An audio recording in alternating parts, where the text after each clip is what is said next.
So we're here with Dr. Kornhauser at Princeton at the Smart Driving Summit. There are a lot of things, Alan. What's one takeaway for you? And then we'll have a conversation.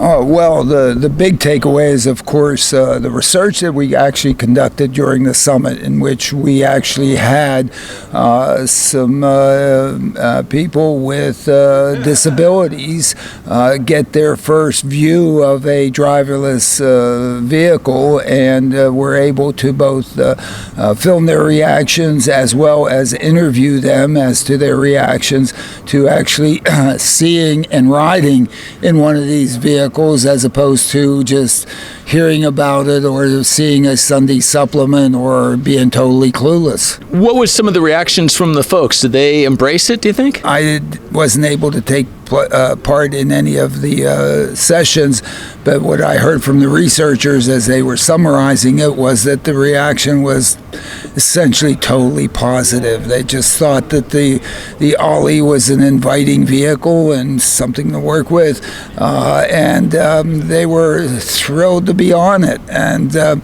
so even though they might have thought that these were alien invaders or who knows what, something they knew nothing about, it seems as if they had complete embracement right from the beginning. So, but we're going to wait and see what the results of all of our work is, and we'll be publishing it. But it was very positive.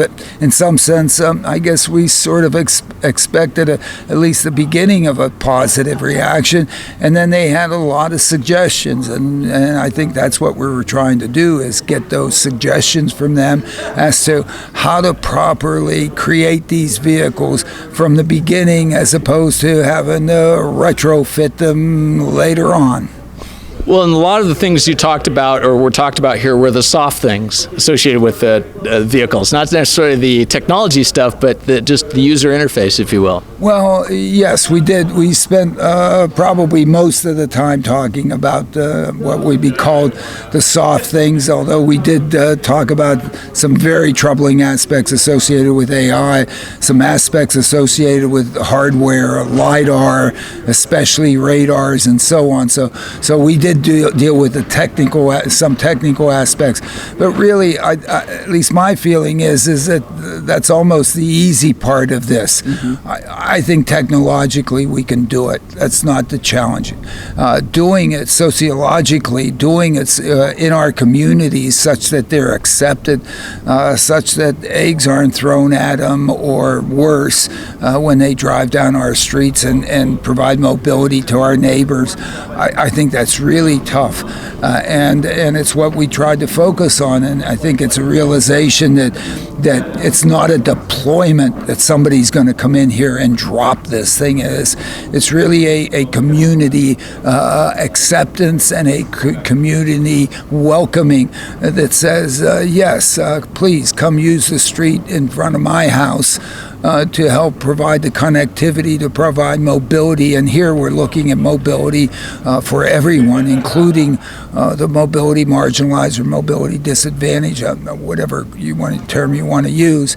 And I think that makes it embracing of the community.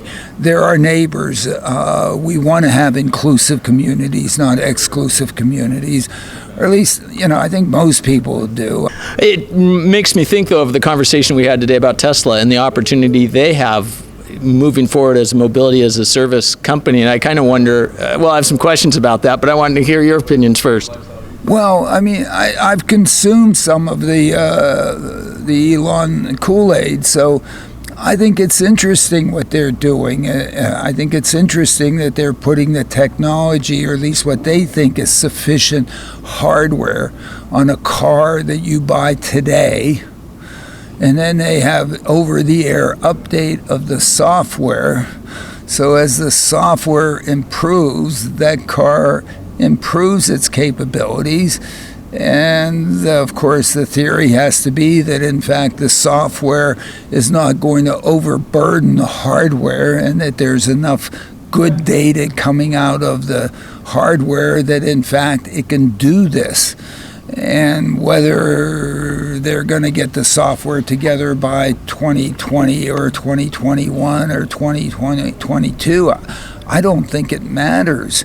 If in fact that theory is true and they have it, all of a sudden by that time there will be all these vehicles out there that have the hardware to run the software that they download. So instantaneously, as soon as that reboot occurs, that in fact these vehicles could be providing safe driverless mobility from many places to many places on some subset of the street grid that we have in various communities and whatever. Of course they aren't going to be able to go from anywhere to anywhere. My car can't go from anywhere to anywhere. So I mean, that's just totally silly. And we could solve 80% of the mobility problem. Boom. As soon as it reboots. I mean, if he does that, and I happen to own one of these things, well, I say, okay, Elon, while I'm at work, go ahead, use my vehicle. And in fact, you might as well use it through 5 o'clock if it's not nearby, because you'll get another vehicle to take me home. And then before you return this thing to my driveway, if you wash it, I'll be really happy. And you clean out the interior and you make it smell nice. I'll be even happier. Make it smell like a new car. I know you have the new car smell. And I might just be happy to do that. If I have a car that's going to go supposedly 1 million miles, what do I care if, a couple thousand or 10,000 or 50,000 gets put on to provide mobility for others. And then you'll throw a couple shekels to me. I don't know. I'm going to be willing to do that.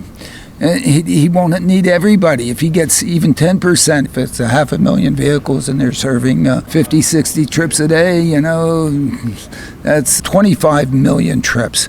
And if we're doing 25 million trips, then, that's 2.5% of the daily trips. That's almost what public transit does today, right? Public transit does 4%. So, you're doing half of public transit trips, at the drop of a hat. Oh. One of my first thoughts was it's not really designing for accessibility, but if you combine someone like Catherine Freund's organization, where you're doing door-to-door type thing or through the door, with the Tesla model, maybe that solves a lot of problems. Yeah, no, it solves a lot of problems, and some of the vehicles aren't necessarily accessible to everyone. But as a couple of the people that we tested that went through our test today were people who suffer from epilepsy. You suffer from epilepsy, you can't get a driver's license. Okay, you have an epilepsy episode, they take your driver's license away for 6 months. I had it happen to me. What do you do for those 6 months? Okay. Now all of a sudden there's a vehicle, I can get in it. The reason why I can't drive is because they don't know when I'm going to black out. Okay, I mean, that was a long time ago. It never happened again. And just once for me. For other people, it happens a number of people, and I don't know, count them up, non-trivial, and that's an easy one. Okay, and there are these people. You have families, husband and wife, or two people, sharing life together. They have one car. What's the other person supposed to do during the day? Providing mobility to them while the other one takes their family car. This is a big market. This is a market. There are 25 million of those trips that you could serve. And it not necessarily have to take you out on the New Jersey Turnpike. They're probably not going to Manhattan to be a banker. They can take New Jersey Transit. Well, Alan, excellent insight from this and from the conference. I really appreciate it. Anyway, it was great. It was great having you again, and I guess we're going to do it again same time next year, whatever. We won't have solved all the issues. But keep coming up with the great questions. Yeah, so thank you, Alan. Thank you.